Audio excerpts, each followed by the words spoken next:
नमस्ते जी।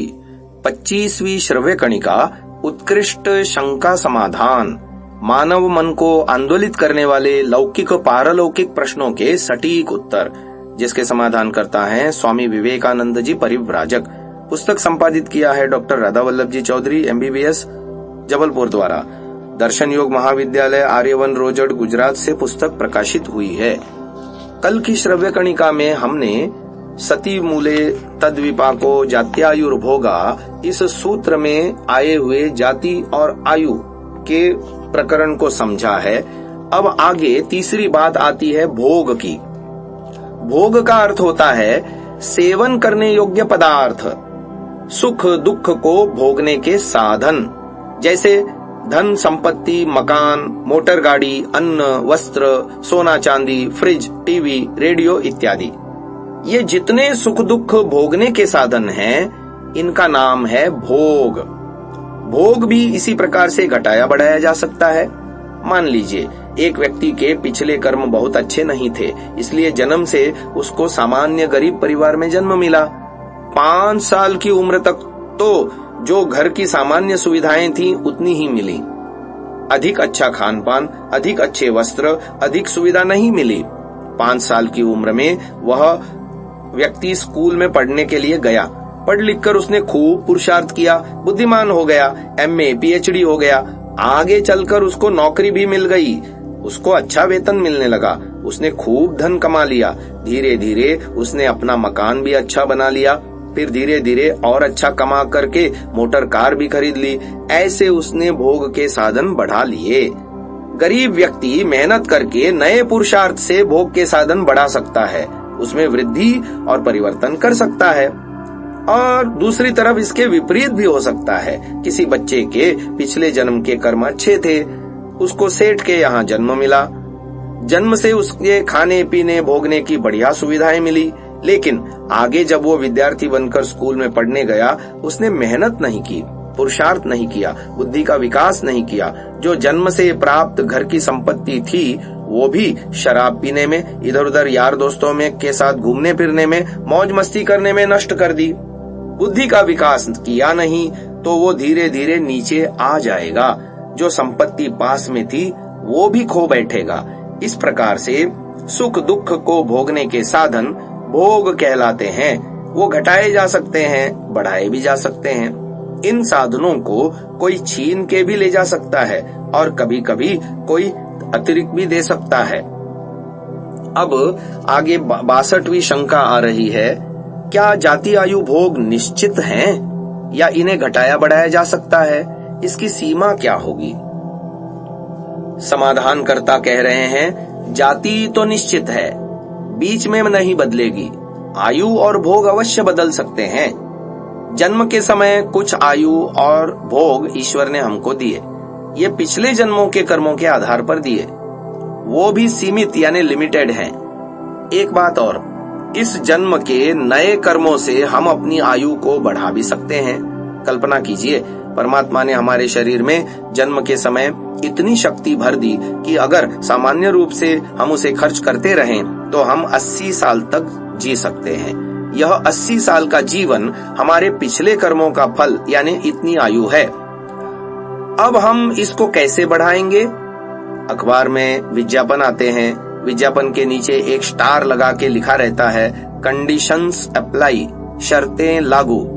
भगवान भी हमारे कर्मानुसार हमको जाति आयु भोग देता है। वह कहता है कि जाति तो पूरे जीवन भर नहीं बदलेगी, लेकिन भोग और आयु बदल सकते हैं, परंतु कंडीशंस अप्लाई।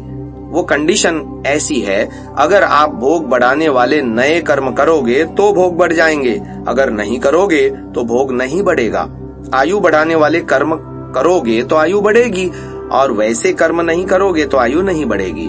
वो कंडीशंस पर डिपेंड करता है।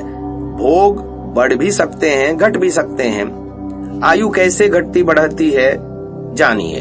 मान लो मैंने 500 रुपए की घड़ी बाजार से खरीदी। कंपनी वालों ने कहा कि भाई इस घड़ी की 3 साल की गारंटी है, लेकिन यह गारंटी हम इस शर्त पर देते हैं कि आप इस घड़ी को ठीक तरह से इस्तेमाल करेंगे, इसे संभाल कर प्रयोग करेंगे।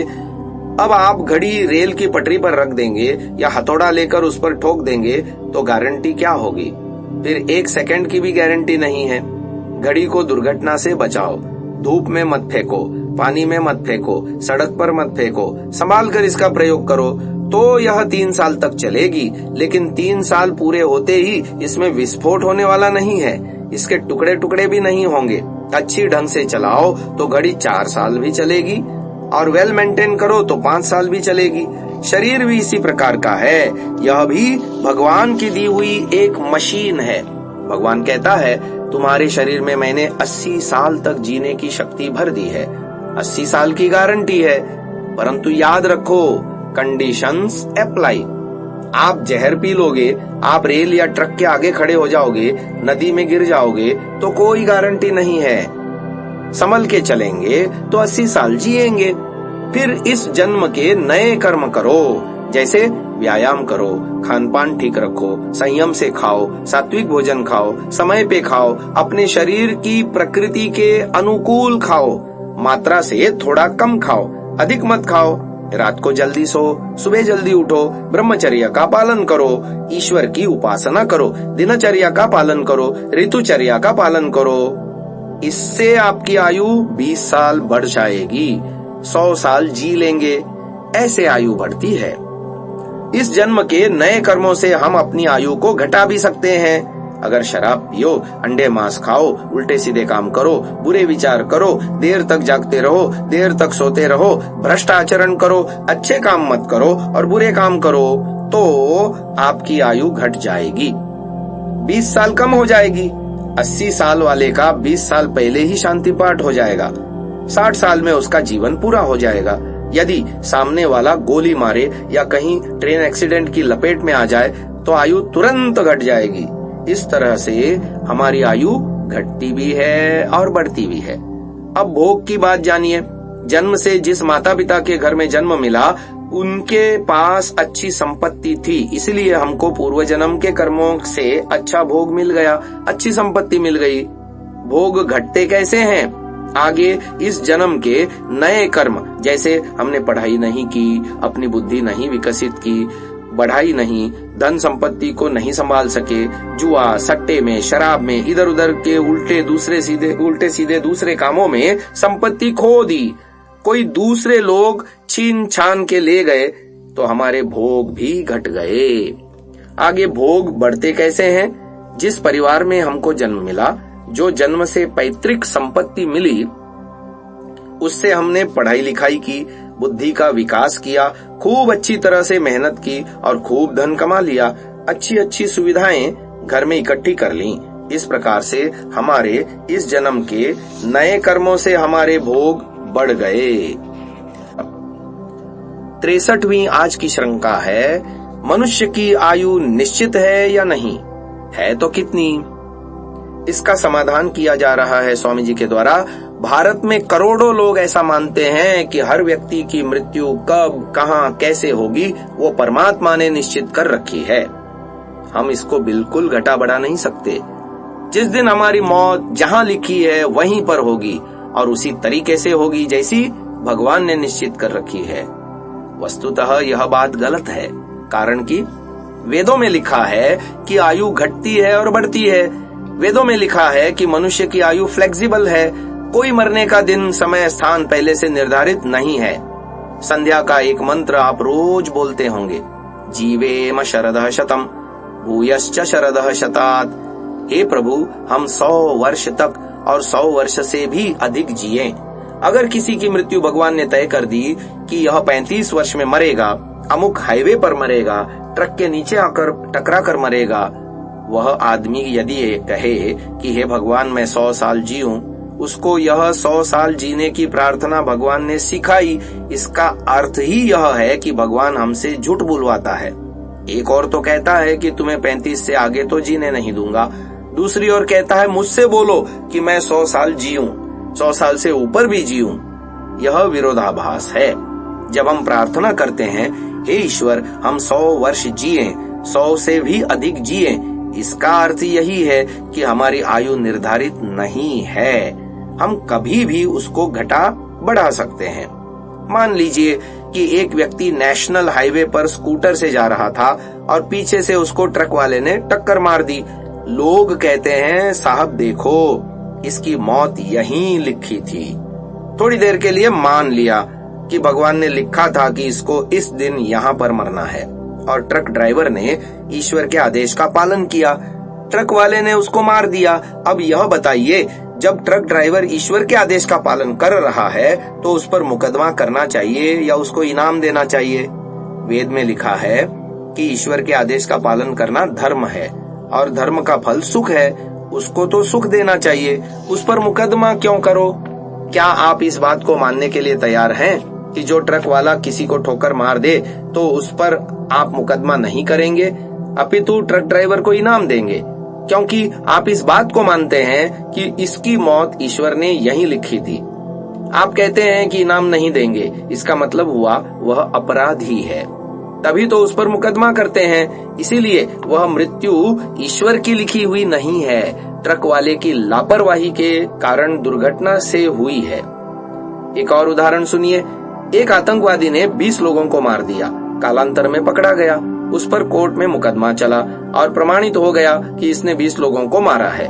न्यायाधीश महोदय ने कागज पर लिख दिया कि इसको 21 दिसंबर को सुबह 11 बजे फांसी पर लटका दिया जाए। वह लिखित आदेश जल्लाद के पास आया।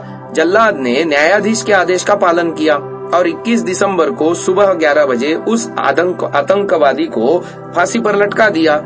क्या जल्लाद अपराधी है या नहीं? उस पर मुकदमा करेंगे या नहीं? नहीं करेंगे, अपितु उसको वेतन देंगे।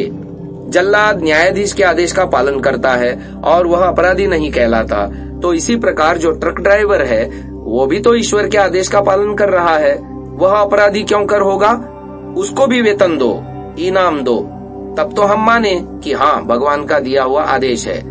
अगर आप जो भी मनुष्यों को मारे उनको इनाम देना शुरू कर दें तो मैं यह मानने के लिए तैयार हूँ कि हाँ वो भगवान ने लिखा है। तैयार हैं आप लोग? अगर नहीं तो इसका मतलब वह कथन ही झूठ है, ईश्वर का आदेश वो था ही नहीं।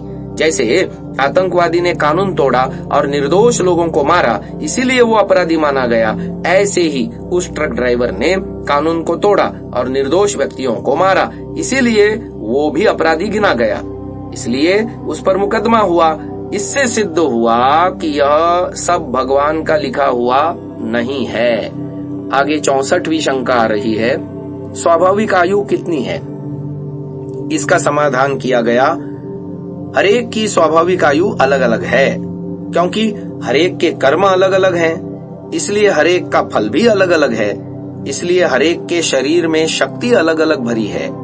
परमात्मा ने जन्म के समय हमारे शरीर में जितनी शक्ति भर दी, वो शक्ति जब तक चलेगी बस तब तक हमारी उम्र है।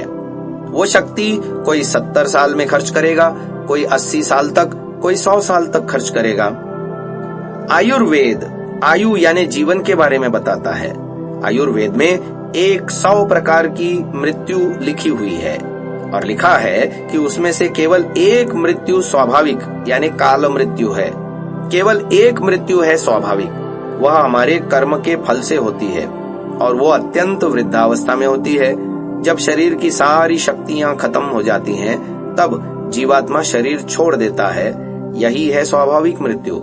मान लीजिए एक व्यक्ति ने अपनी टॉर्च में 2 बैटरी सेल डाल रखे हैं।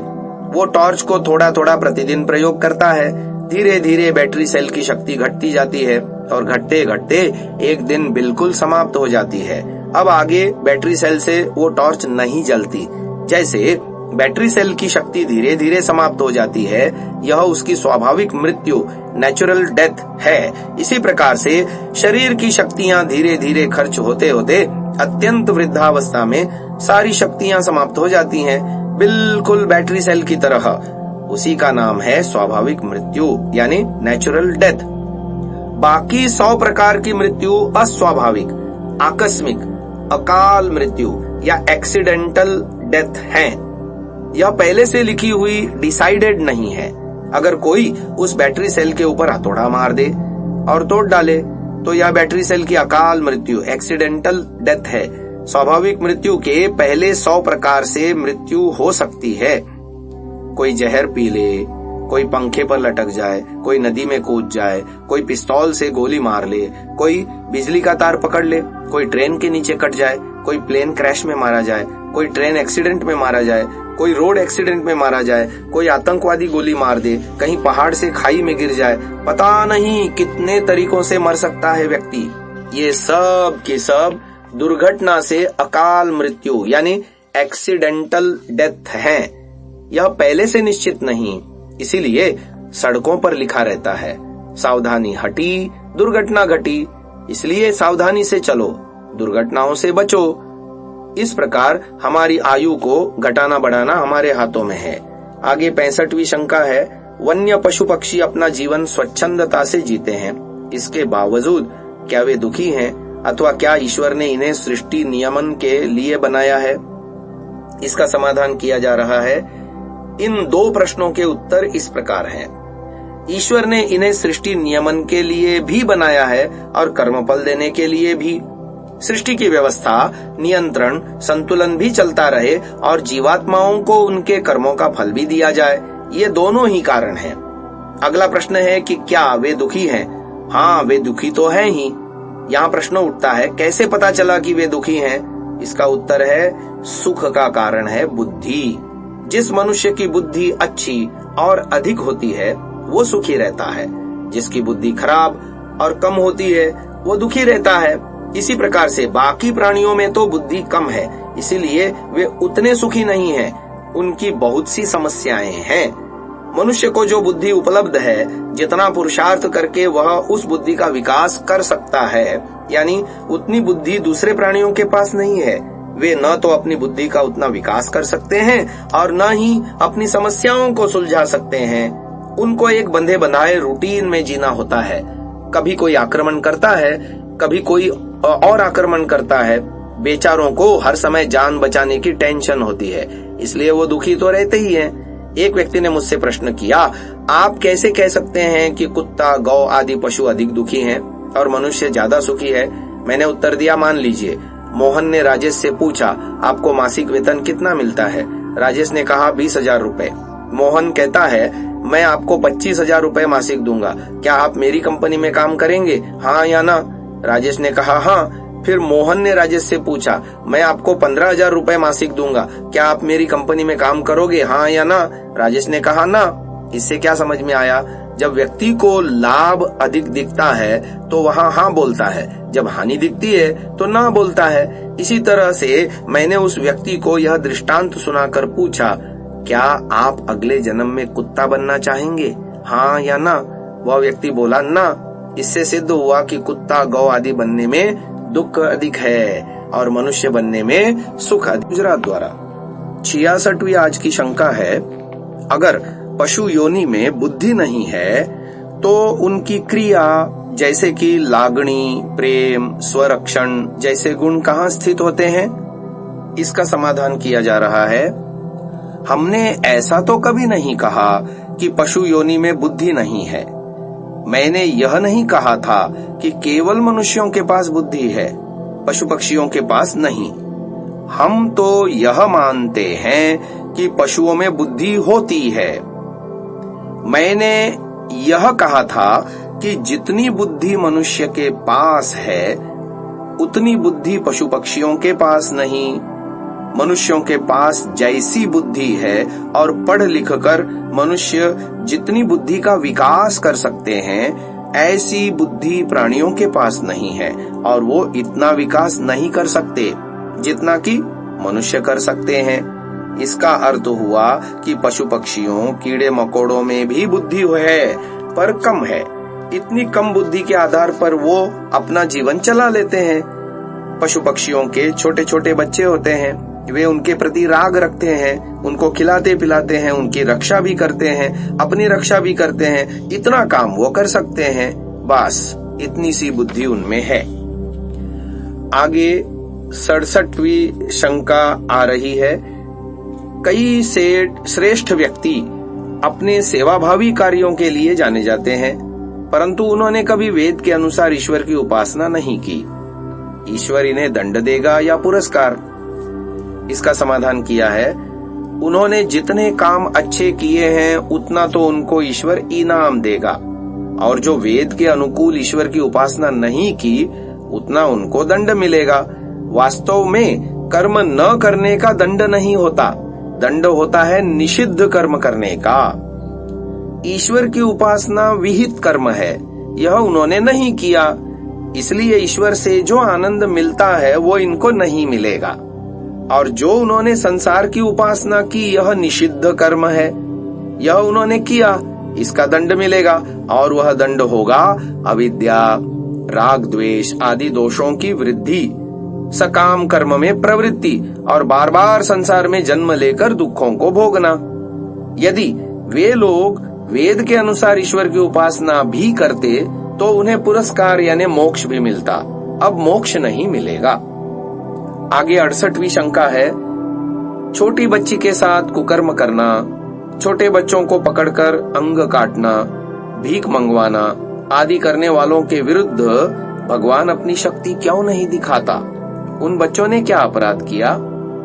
इसका उत्तर है, एक सिद्धांत है कि व्यक्ति कर्म करने में स्वतंत्र है। अगर कोई व्यक्ति चोरी करता है, डकैती करता है, लूटमार करता है, शोषण करता है, अंग भंग करता है, अन्याय करता है, तो ईश्वर उसका हाथ पकड़ ले तो क्या तब वह स्वतंत्र माना जाएगा? नहीं माना जाएगा। चाहे चोरी, अन्याय, शोषण या लूटमार कुछ भी करो, व्यक्ति कर्म करने में स्वतंत्र है। इसीलिए ईश्वर तत्काल उस समय हाथ नहीं पकड़ता। 3 घंटे की परीक्षा है, विद्यार्थी को प्रश्न पत्र दे दिया गया, 3 घंटे तक कुछ भी सही गलत लिखो। मान लो जिस अध्यापक ने पढ़ाया है वही अध्यापक परीक्षा के समय चक्कर मारते मारते उसने देख लिया कि यह शिष्य मेरा गलत उत्तर लिख रहा है, तो क्या अध्यापक उसका हाथ पकड़ लेगा कि तुम गलत मत लिखो? 3 घंटे तक आप विद्यार्थी कुछ भी लिखो, आपकी मर्जी। इसी प्रकार से व्यक्ति कुछ भी करे, ईश्वर वहां अपनी शक्ति नहीं दिखाता। कर्म करने में हम स्वतंत्र हैं, फल भोगने में परतंत्र। जब फल देने का समय आता है तभी ईश्वर फल देता है। जैसे 3 घंटे पूरे होंगे तभी तो नंबर मिलेंगे, बीच में नंबर नहीं मिलते, बीच में उसका हाथ नहीं पकड़ा जाता। उसके बाद में उत्तर पुस्तिका हमारे परीक्षक के पास आएगी, फिर हमारी परीक्षक की मर्जी चलेगी, जो आपने किया उसके आधार पर नंबर मिलेंगे। वैसे ही हमारे जीवन के 3 घंटे तब पूरे होते हैं जब मृत्यु आती है। पहला घंटा बचपन है, दूसरा जवानी है, तीसरा बुढ़ापा, और उसके बाद जब घंटी बजती है तो शांति पाठ होता है, मृत्यु होती है, फिर नंबर मिलते हैं। ईश्वर अपनी शक्ति कब दिखाता है? जब उसका अवसर आता है, तब ईश्वर अपनी शक्ति दिखाता है। जिसने अच्छे कर्म किए उसको ईश्वर मनुष्य बना देंगे, जिसने चोरी, बदमाशी, उल्टे सीधे काम किए उसको सुअर, गधा, बिल्ली, मच्छर, मक्खी, उल्लू आदि बना देंगे। कुछ कर्मों का फल इसी जन्म में भी मिलता है और कुछ का आगे भी मिलता है। 69वीं शंका है, जब तक हम स्थूल यानी शारीरिक, वाचनिक रूप से किसी पर प्रभाव नहीं डालते तब तक गुनाह नहीं हो सकता। मन में एक पल के लिए बुरा विचार आया और अगले ही पल विचार बदल गया, तो विचार मात्र से पाप क्यों माना जाए? अर्थात बिना क्रिया के परिणाम या फल कैसे? इसका समाधान कर रहे हैं। हमारे मन में कुछ बुरा विचार किया हमने और अगले ही पल उस विचार को बदल दिया, यानी कोई बुरा विचार किया लेकिन उसकी क्रिया नहीं की और फिर वो बुरा विचार मन से हट गया। हमारे विचार मात्र से कोई प्रभावित या सुखी दुखी नहीं होता, तो इसमें पाप क्यों माना जाए? प्रश्न यह है। भले ही हमारे बुरे विचार से दूसरों का कोई नुकसान नहीं हुआ, वाणी से हमने कुछ नहीं कहा, शरीर से किसी पर कोई अत्याचार नहीं किया, केवल मन ही मन में बुरा सोचा, इससे दूसरों को तो प्रत्यक्ष रूप से कोई नुकसान नहीं हुआ, लेकिन हमारा नुकसान तो हुआ ना। अगर हम गलत योजना बनाते हैं, बुरी योजना बनाते हैं, तो इससे हमारे संस्कार अवश्य बिगड़ेंगे और आगे हम भविष्य में भी गलत योजनाएं और बनाएंगे और गलत काम करेंगे। हर बार ऐसा थोड़े होगा कि हमने योजना बनाई और बदल दी। हर बार बदलेंगे नहीं, कई बार तो कर ही डालेंगे। तो हमारे विचार संस्कार न बिगड़े, इसलिए हमको मन में भी बुरी बात नहीं सोचनी चाहिए। यहाँ एक और सावधानी रखने की बात यह है कि मानसिक कर्म में दो स्थितियां हैं। एक स्थिति में तो केवल विचार मात्र है, वो कर्म नहीं माना जाएगा, जबकि दूसरी स्थिति में वो कर्म भी माना जाएगा। पहली स्थिति क्या है? एक व्यक्ति ने मन में सोचा कि मैं झूठ बोलूं या नहीं बोलूं। दिमाग में दो पक्ष हैं, मैं झूठ बोलूं या फिर नहीं बोलूं। यहां तक तो इसका नाम है विचार। अभी यह कर्म नहीं बना, इसका कोई दंड नहीं मिलेगा। अगर दो निर्णयों में से एक निर्णय कर लिया कि आज झूठ बोलूंगा, ऐसा निर्णय कर लिया तो यह कर्म बन गया, इसका दंड जरूर मिलेगा। आज चोरी करूंगा, यदि मन में यह फैसला कर लिया, फिर बाद में चाहे हम शरीर से न भी करें, यानी योजना बदल दें, लेकिन एक बार तो योजना बन गई, निर्णित हो गया कि आज चोरी करनी है, तो वह कर्म बन जाएगा। इसलिए इसका दंड भी अवश्य मिलेगा। यह मानसिक कर्म है, इसका मानसिक दंड मिलेगा। इससे हमारे संस्कार बिगड़ेंगे। सावधानी रखें और गलत योजनाएं कतई नहीं बनाएं। विचार गलत आते हैं, अच्छे भी आते हैं, वो आते ही रहेंगे, वो कोई बड़ी बात नहीं है।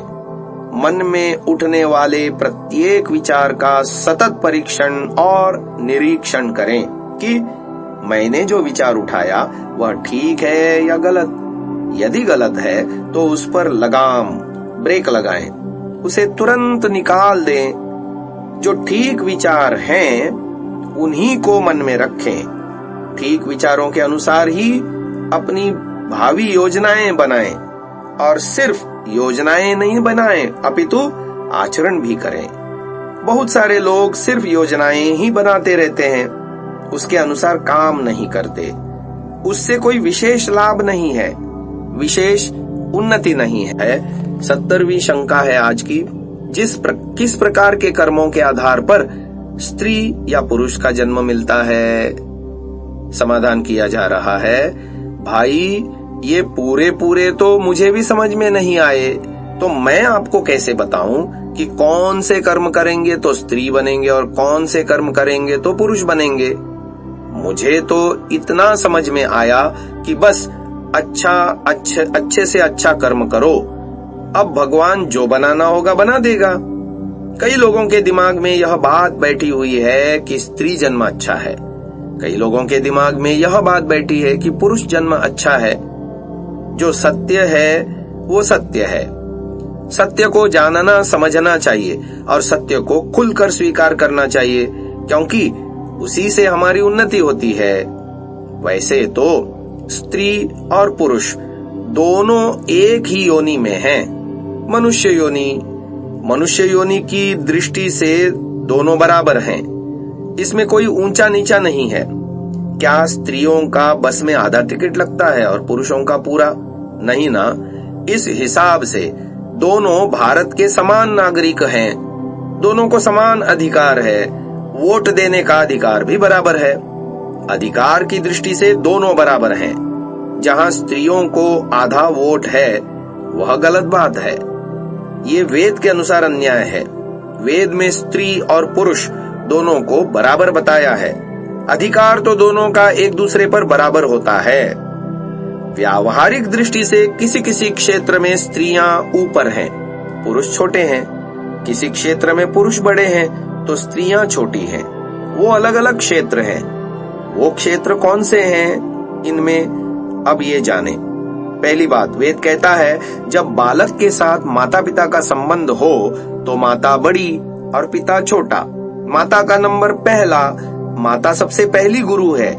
अगर पहली गुरु बुद्धिमान हो तो बच्चा भी बुद्धिमान बनेगा, और पहली गुरु ही मूर्ख हो तो बच्चा मूर्ख बनेगा।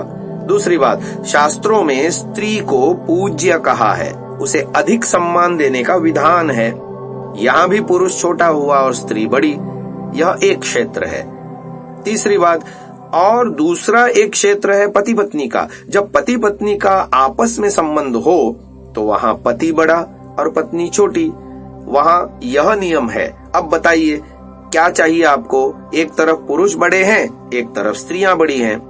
हाँ, यह ठीक है कि कहीं व्यावहारिक दृष्टि से कुछ समस्याएं पुरुषों के साथ कम हैं और स्त्रियों के साथ कुछ अधिक हैं। कुछ हमारी जिम्मेदारियां रहती हैं व्यवहार की, उनमें स्त्रियों पर बंधन अधिक रहते हैं, पुरुषों पर उतने नहीं हैं। स्त्रियों का जीवन अधिक बाधित रहता है, इनको मां बनना पड़ता है, पुरुष तो बनेगा नहीं।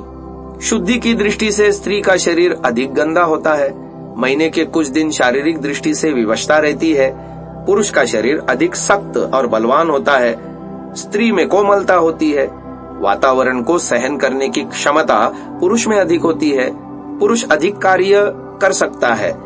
स्त्री का शरीर जल्दी विकसित होता है और 20-25 साल के बाद शिथिल हो जाता है, लेकिन पुरुषों में 40 साल तक बढ़ता है। इसलिए विद्या आदि पढ़ने का अवसर पुरुषों में अधिक होगा।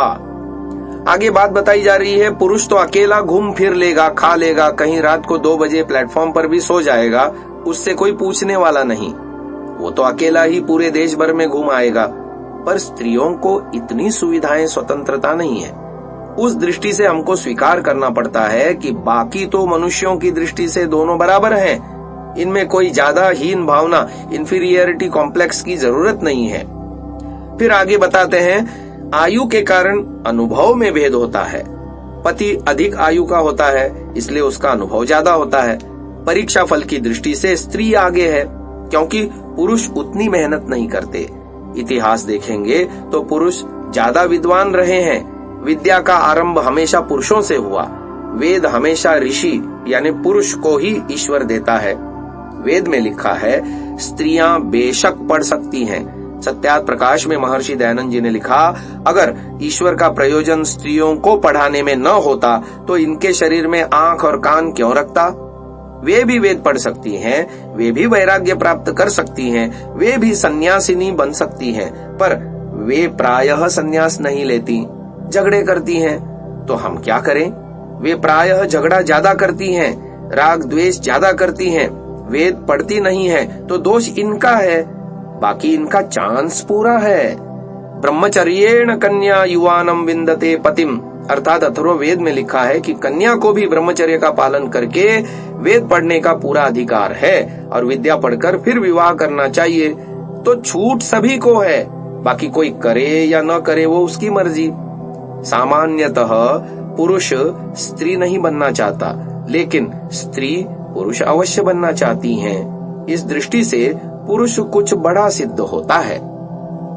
आगे 71वीं शंका आ रही है, स्वामी सत्यपति जी ने इतने अच्छे कर्म किए, फिर भी उन्हें रोगों से क्यों पीड़ित होना पड़ रहा है? इसका समाधान किया जा रहा है। मैं थोड़ा सा उन लोगों के लिए जो स्वामी सत्यपति जी या आर्यवन या दर्शन योग महाविद्यालय से नहीं जुड़े हैं, उनके लिए बता दूं, स्वामी सत्यपति जी आर्ष परंपरा में आधुनिक युग में ऐसे योगी हुए हैं जिन्होंने योग विद्या को आर्ष दृष्टिकोण से जगत में फैलाया और उन्होंने अपनी शिष्य परंपरा उनकी बनी। उसी शिष्य परंपरा में मैं भी हूँ और इस ग्रंथ के समाधान करता स्वामी विवेकानंद जी भी उन्हीं के शिष्य हैं और एक पूरा आर्य जगत में संप्रदाय सा है जो स्वामी सत्यपति जी से जुड़ा हुआ है। तो इसका समाधान स्वामी जी कर रहे हैं।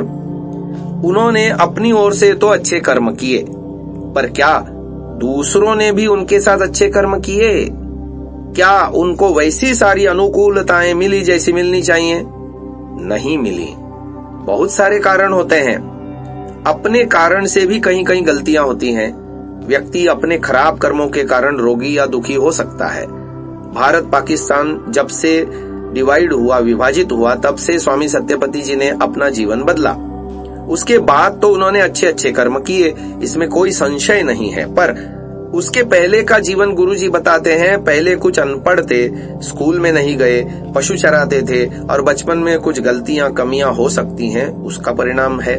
दूसरी बात, दूसरों के अन्याय से उसको परेशानी भोगनी पड़ सकती है। जैसे स्वामी दयानंद ने अच्छे काम किए, वेद प्रचार किया, फिर भी कितने लोगों ने उनको पत्थर मारे, जहर खिलाया, सांप फेंके, कितने आरोप लगाए। ये कोई उनके अच्छे कर्मों का फल थोड़े ही था, यह तो ईर्ष्यालु लोगों का अन्याय था। कितनी बार लोगों ने जहर पिला दिया धोखे से। इस प्रकार दूसरों के अन्याय से भी हमको परेशानी होती है, कष्ट होता है, रोग आ सकते हैं, दुखी हो जाते हैं, दुख आ जाते हैं। कुछ बाद में जो स्वामी सत्यपति जी को खाने पीने की सुविधा मिलनी चाहिए थी वो ठीक तरह से नहीं मिली। अब आगे बता रहे हैं, हो सकता है कोई पैतृक दोष भी हो, जो आनुवांशिक जेनेटिक जिसे बोला जाता है, हेरिडिटी से संबंधित हो। हमारे पैतृक दोष के कारण भी कुछ रोग या दोष आ सकते हैं। कुछ वो कारण भी हो सकते हैं। यह जो हेरिडिटी से आ रहा है यह प्रारब्ध है। ऐसा नहीं होता कि पिछले जन्म के कर्मों का फल आज अचानक से ईश्वर यूं ही चिपका दे। प्रारब्ध का जो फल है वो हेरिडिटी से मिलेगा, पैतृक रोगों के रूप में मिलेगा, वहीं से आएगा जेनेटिकली। कहीं प्राकृतिक कारणों से भी हमको रोग और दुख आ सकते हैं, और भी बहुत सारे कारण हैं। इस जन्म के दुख के 3 कारण हैं: अपनी गलतियां, दूसरों के द्वारा किया गया अन्याय और प्राकृतिक दुर्घटनाएं। आनुवंशिक को मिलाकर दुख के 4 कारण बन सकते हैं। इनमें से कौन सा कारण कितना रोग या दुख उत्पन्न कर रहा है, यह पूरा जानना, समझना और कहना बहुत कठिन है। 72वीं आज की शंका है, कोई व्यक्ति शादी करके मोक्ष को प्राप्त कर सकता है या नहीं? श्री रामचंद्र जी और श्री कृष्णचंद्र जी भी तो गृहस्थ थे, फिर उनको योगी क्यों कहा गया? समाधान किया जा रहा है, यह निर्विवाद है कि श्री कृष्ण और अर्जुन दोनों क्षत्रिय थे। दोनों ने महाभारत युद्ध किया और करवाया, जिसमें सैकड़ों हजारों लोग मरे। सत्यार्थ प्रकाश के 5वें समुल्लास में महर्षि दयानंद जी लिखते हैं, मोक्ष केवल सन्यासी का होता है और किसी का नहीं होता, और सन्यास लेने का अधिकार मुख्य रूप से ब्राह्मण को है। तो 2 बातें हो गई, मोक्ष के लिए सन्यास जरूरी है और सन्यास के लिए ब्राह्मण बनना जरूरी है। अब यह बताइए कि श्री कृष्ण जी ब्राह्मण थे या क्षत्रिय थे? क्षत्रिय थे, फिर वो बाद में सन्यासी बने या नहीं बने? नहीं बने। रही बात श्री राम और श्री कृष्ण जी को योगी क्यों कहा गया है, इसका उत्तर है कि वे गृहस्थ होते हुए भी योगाभ्यास, ईश्वर का ध्यान करते थे। श्री कृष्ण को योगेश्वर कहते हैं। योगेश्वर का मतलब योगाभ्यास करते थे, योग विद्या के स्वरूप को जानते थे, अभ्यास यानी प्रैक्टिकल करते थे। 70-80% तक पहुंचे, अभी 20% बाकी रहा। 100% तक नहीं पहुंचे। जो व्यक्ति गणित मैथ्स में MSc कर ले, क्या उसको गणितज्ञ मैथमेटिशियन नहीं कहेंगे? गणितज्ञ तो कहेंगे, पर अभी उसने मैथ्स में PhD नहीं की है, वो अब थोड़ी अभी बाकी है। श्री कृष्ण जी ने 70-80% योग्यता बनाई, 10-20% बाकी रही। इसीलिए उस जन्म में तो उनकी मुक्ति नहीं हुई। वो योग्यता अगले जन्म में या 1-2 जन्मों के बाद उन्होंने पूरी कर ली होगी। जब पूरी कर ली तो उसके बाद मोक्ष हो सकता है। वीर गति का क्या अर्थ है? वीर गति का अर्थ अच्छे जन्म की प्राप्ति है। अगले जन्म में अच्छा उत्तम फल प्राप्त करना, यही वीर गति है। जो क्षत्रिय अपने कर्तव्य का पालन करते हुए अर्थात न्याय की रक्षा स्थापना के लिए लड़ते हुए युद्ध में जाकर के शहीद हो जाता है, फिर चाहे हारे या जीते, उससे कोई मतलब नहीं है। उसने अपना कर्तव्य पूरा किया, वही वीर गति को प्राप्त होगा, अर्थात उसको आगे अच्छा फल मिलेगा। उसने कर्तव्य का पूरा पालन किया, कोई पाप नहीं किया, बुरा काम नहीं किया। यह तो हमने बिल्कुल स्वीकार किया। मोक्ष की योग्यता पूरी हो जाना यह एक अलग बात है। उसके लिए ब्राह्मण के बाद फिर सन्यासी बनना अनिवार्य है। ब्राह्मणत्व और सन्यास जब तक हम धारण नहीं करते तब तक मोक्ष नहीं होगा। इससे पहले मोक्ष नहीं होने वाला। यह सब करने का उद्देश्य 5 क्लेशों का नाश करना है। सन्यासी बनने के बाद समाधि लगा करके अविद्या आदि 5 क्लेश पूरे नष्ट होने चाहिए। यह योग दर्शनकार महर्षि पतंजलि का कहना है। जब तक 5 क्लेश पूरे नष्ट नहीं होंगे, किसी का मोक्ष होने वाला नहीं है। यूं तो सारे संप्रदाय वाले भ्रांति में हैं। वो सारे यह समझते हैं कि हमारा मोक्ष हो जाएगा, लेकिन हो थोड़ी जाएगा। श्री कृष्ण ने अच्छे काम किए, कर्तव्य का पालन किया, धर्म की रक्षा की, अन्याय का विरोध किया, तो इनको अगला जन्म बहुत अच्छा मिला। यहाँ तक तो कोई आपत्ति नहीं है, यहाँ तक हमें भी स्वीकार्य है। आगे 1-2 जन्म और जोर लगाया होगा और फिर मोक्ष हो गया होगा, इसको मानने में भी कठिनाई नहीं है। श्री राम जी का भी वही उत्तर है। श्री राम जी भी क्षत्रिय थे, वो भी ब्राह्मण पूरे नहीं बने। उन्होंने अयोध्या में 30 वर्ष तक राज्य किया और उसके बाद उन्होंने वानप्रस्थ लिया। वानप्रस्थ श्री राम ने भी लिया, वानप्रस्थ श्री कृष्ण जी ने भी लिया, दोनों ने लिया, पर सन्यास दोनों में से कोई भी नहीं बन पाया। कोई व्यक्ति गृहस्थ में जाकर के भी मोक्ष को प्राप्त कर सकता है, पर उसको गृहस्थ के नियमों का पालन करना पड़ेगा। प्रश्न में यह तो लिखा है कि राम और कृष्ण गृहस्थ थे, लेकिन यह नहीं लिखा कि वो कैसे गृहस्थ थे। यह नहीं पता लोगों को। आपको पता है श्री रामचंद्र जी ने विवाह के बाद कितने वर्ष तक ब्रह्मचर्य का पालन किया? 14 वर्ष वनवास में रहे, पत्नी के साथ, पत्नी भी साथ में थी। बताइए कितनी संतान उत्पन्न की? एक भी नहीं। 14 वर्ष तक श्री राम ने गृहस्थ होते हुए भी, पत्नी का साथ रहते हुए भी ब्रह्मचर्य का पालन किया।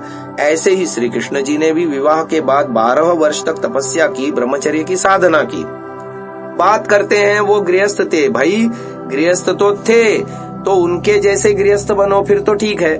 गृहस्थ बनकर भी उन जैसे आचरण करें, ऐसे गृहस्थ आप बनना चाहें तो स्वागत है, खूब बनो। और उसके बाद फिर देश धर्म के लिए एक अच्छी बढ़िया संतान उत्पन्न करो, उस संतान का अच्छी तरह से पालन पोषण करो, उसे विद्वान बनाओ, धार्मिक बनाओ, सदाचारी, ईश्वर भक्ति, ईमानदार बनाएं। श्री राम और श्री कृष्ण दोनों राजा थे, दोनों क्षत्रिय थे और पूरा जीवन न्याय के लिए लड़ते रहे, धर्म की रक्षा की, न्याय की रक्षा की। ऐसे आदर्श गृहस्थ बनना हो तो स्वागत है, आइए खूब बनिए। लोग यह तो याद रखते हैं कि श्री राम और श्री कृष्ण गृहस्थी थे, पर यह भूल जाते हैं कि उन्होंने भी वानप्रस्थ लिया था। आज वानप्रस्थ कोई लेता ही नहीं।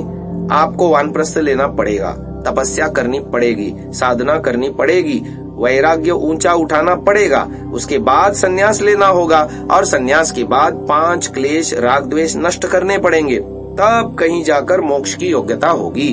तो यह कठिन काम है, लंबा काम है, पर असंभव नहीं है। गृहस्थी बनने के बाद भी इस तरह से चलेंगे तो मोक्ष हो सकता है। यदि ब्रह्मचर्य से सीधे सन्यासी बनेंगे तो थोड़ा आसान पड़ेगा, गृहस्थी में से हो करके जाएंगे तो थोड़ा कठिन पड़ेगा। संभव तो है, पर आज कोई इतना काम करने के लिए तैयार नहीं। ऐसा माहौल भी नहीं है, ऐसा राजा भी नहीं है, ऐसी प्रजा भी नहीं है, ऐसा सहयोग भी नहीं। सारा ही कुछ उल्टा है। तो आज के माहौल में गृहस्थ बनकर मोक्ष प्राप्त करना बहुत कठिन है। फिर भी चलो, इस बार जो हुआ सो हुआ, अगली बार अगले जन्म के लिए तैयारी करो। आजकल के लोग तो यह सोचते हैं कि गृहस्थ आश्रम मौज मस्ती के लिए है, योगाभ्यास यानी ईश्वर भक्ति या ध्यान तो बुढ़ापे में करने की चीज है। ऐसा सोचना गलत है।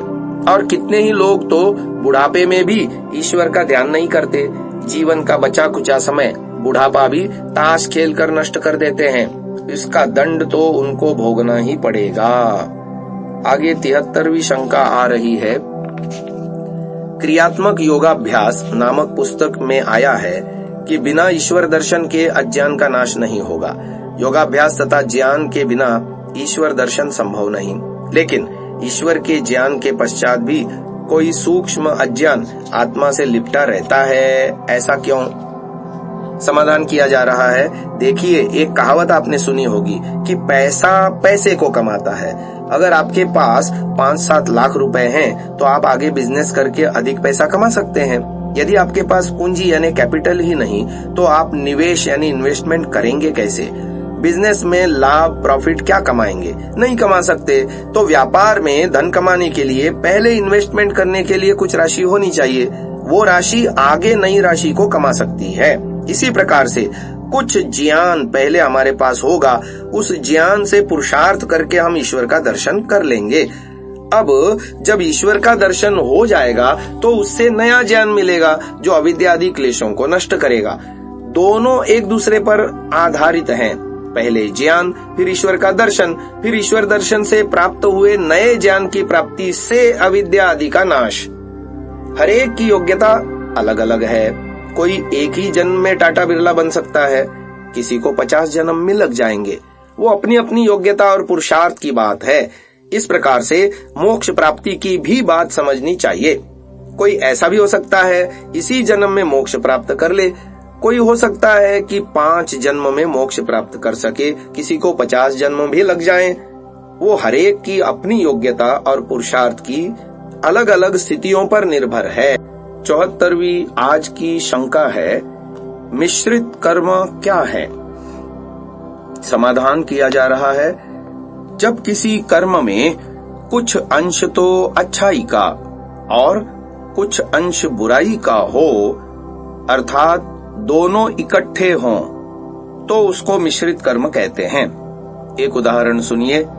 एक परिवार में सब लोग घर में रात को खाना खा चुके थे। इतने में अचानक दरवाजे पर घंटी बजी। जब दरवाजा खोला तो अपना एक रिश्तेदार बड़ी दूर से आ रहा था। वो रात को 10:30 बजे अचानक आ गया। उसने पहले दूरभाष के द्वारा अपने आने की सूचना भी नहीं दी। आकर बोला, देखो जी, मेरी गाड़ी लेट हो गई। मेरे पास रास्ते में खाना था, वो भी खत्म हो गया और मुझे जोरों से भूख लगी है। मेरे मोबाइल फोन की बैटरी भी डाउन हो गई। मैं सूचना भी नहीं दे पाया। मेरे लिए खाना लाओ, नहीं तो रात को नींद नहीं आएगी। वह कितने बजे रात को बोला? 10:30 बजे। खाना समाप्त हो गया था। अब बताइए, फिर दोबारा दाल बनाओ, रोटी बनाओ, सब्जी बनाओ। खाना बनाते खिलाते रात को बजेंगे 12:30। सब काम निपटाने में 1 भी बज सकता है। अब रिश्तेदार है, भूखा तो सुला ही नहीं सकते। रिश्तेदार आपको भी तंग करेगा कि मुझे खाने को दो, मुझे नींद नहीं आ रही है, मैं क्या करूं? बाजार में अब क्या मिलेगा? 10:30 बज रहे हैं, सभी दुकानें बंद हो गईं। व्यक्ति मन में क्या सोचता है, कैसे लोग हैं, पहले से बताते भी नहीं हैं। हम पहले से बताकर रखते, अब रात को 10:30 बजे आकर कहते हैं जी खाना खिलाओ।